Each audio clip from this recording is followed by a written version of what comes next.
안녕하세요, 지메입니다. 오늘 할 내용은 경매물건 분석 주거 게시판에 있는 일반적인 공매아파트라는 글에 대해서 보도록 하겠습니다. 노원구 월계동에 나와 있는 아파트입니다. 압류재산 매각이죠. 공매죠. 압류재산 매각이란 세금을 내지 못해서 세금에 의해서 공매로 나오게 되는 건데요. 온비드라는 사이트에서 진행을 합니다. 월계동에 나와 있는 롯데캐슬 루나 아파트입니다. 1002호. 층수 참 좋죠? 감정가가 5억 6천 100만원으로 적지 않은 금액입니다. 근데 이렇게 보다시피 전용 면적이 상당히 큽니다. 자, 공매 같은 경우는 일반적인 경매와 몇 가지 차이가 있습니다. 주거용의 경우 가장 큰 차이점은 바로 이겁니다. 경매는 인도명령이 되고요. 공매는 인도명령이 되지 않는다라는 거죠.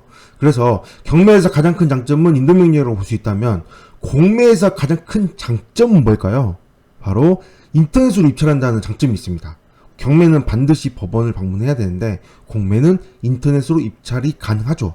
그리고 압류, 즉 세금의 설정 일자와 법정 기일과 금액을 알 수 있다는 겁니다. 경매의 경우에는 등기부를 봐보면 압류, 어디서 압류를 했다, 어디 세무서, 어디 구청에서 압류를 했다라는 얘기만 있고 금액에 대해서 나와 있지 않고 법정기일에 대해서 나와 있지 않습니다. 그러나 공매는 가장 큰 장점이죠. 공매에서, 즉 세금에 의해서 넘겼기 때문에 법정기일과 금액을 할 수 있다는 가장 큰 장점이 있습니다.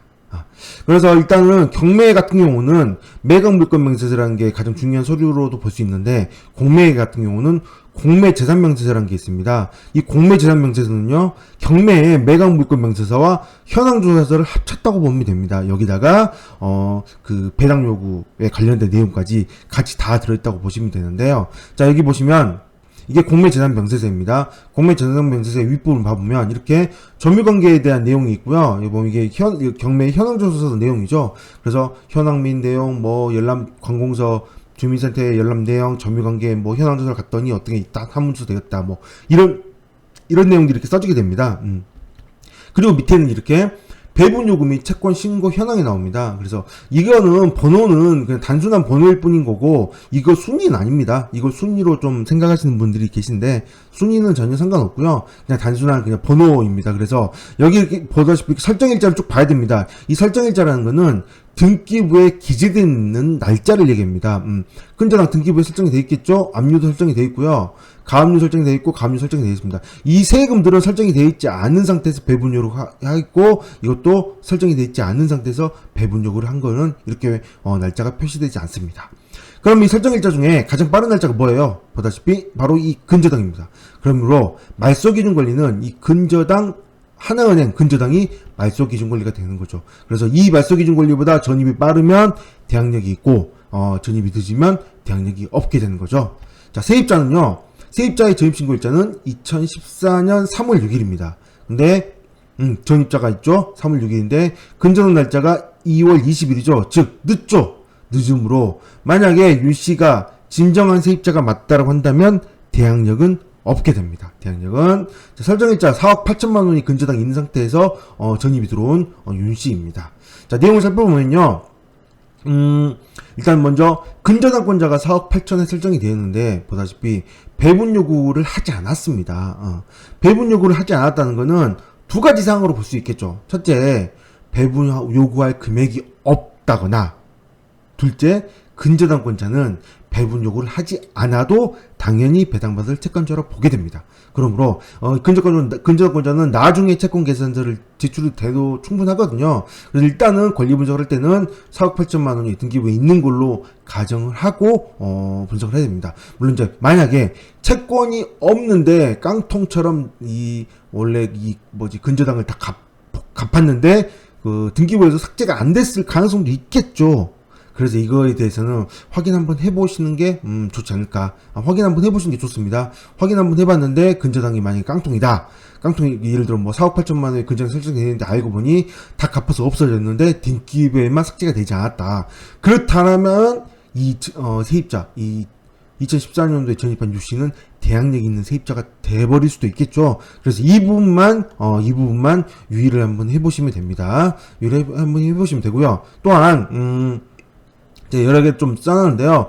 4억 8천이다 보니까 대위 변제 가능성은 거의 없다고 봐야죠. 만약 4,800만 원이라면 대위 변제 가능성이 있을 수도 있지만, 즉 대위 변제라는 거는 대항력 없는 세입자가 근저당보다 늦죠. 근저당보다 늦은 세입자가 대항력이 없으므로 이 근저당권자를 없애면 본인이 대항력 세입자로 승격을 하게 되는 거죠. 그래서 손해를 감수하고 근저당을 대신 갚아버리면 세입자가 대항력 있는 세입자로 돼서 낙찰자는 인수상이 발생할 수 있거든요.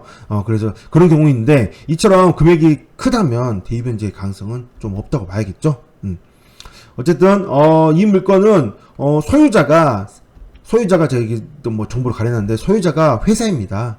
아무래도 회사가 소유자인 상태에서 이렇게 전입자가 들어온 걸로 봐서 회사와 관련자일 가능성이 높아 보이는데요.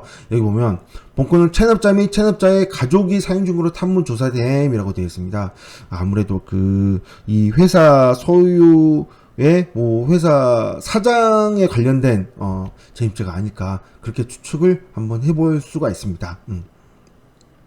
일단 이 당시에 이 전입자가 돌아올 때 당시 2014년 3월 6일 당시에 혹시 신고된 게 있나 살펴봤는데 없습니다. 특별한 게 신고된 게 없기 때문에 직거래를 했거나 또는 그냥 단순한 회사 직원으로 들어오는 그런 개념으로 들어왔지 않았을까 그런 추측을 좀 해보고요. 그 다음에 등기부를 확인해 보는데 5.96억에 한번 매매가 되었고요. 그 다음에 5.1억에 현 소유자에게 매매가 되었습니다. 이 정도가 시세가 아닐까 싶은 생각을 해보게 되고요. 실거래를 찾아보면 이 정도 이렇게 거래가 상당히 많이 그래도 생각보다 많이 되고 있는 그런 걸로 볼 수 있습니다. 자, 이 물건은요, 2007년도 보존 느낌으로 10년차 접어든 아파트로 당연히 수리를 조금 고민해야 되는 물건입니다. 평수가 적지 않기 때문에 전용이 127이죠.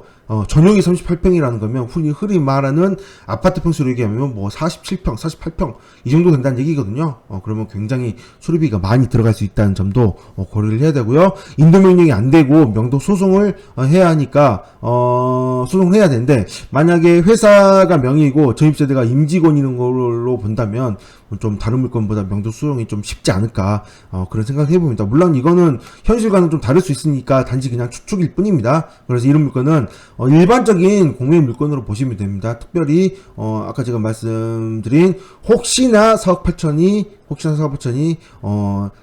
삭제가 된 게 아닌가 이거 하나만 유의해서 확인 한번 해보시고요. 다른 이런사항이 없다면 대항력 없는 세입자에다가 낙찰받고 나서는 명도 소송을 진행하시면 되는 물건인데 회사 소유이기 때문에 좀 다른 거에 비해서 좀 그나마 좀 일반적이지 않을까 그런 생각을 해보게 됩니다. 네. 공매란 것도 알고 보면 경매와 똑같습니다. 경매에 이런 내용이 있으면 공매에 이런 내용이 있겠지 하고 찾아보시면 이런저런 내용들이 많이 나오므로 그렇게 비교하셔서 생각을 해보시면 됩니다. 공매 생각보다 어렵지 않으니까 한번 해보세요. 여기까지 하겠습니다. 감사합니다.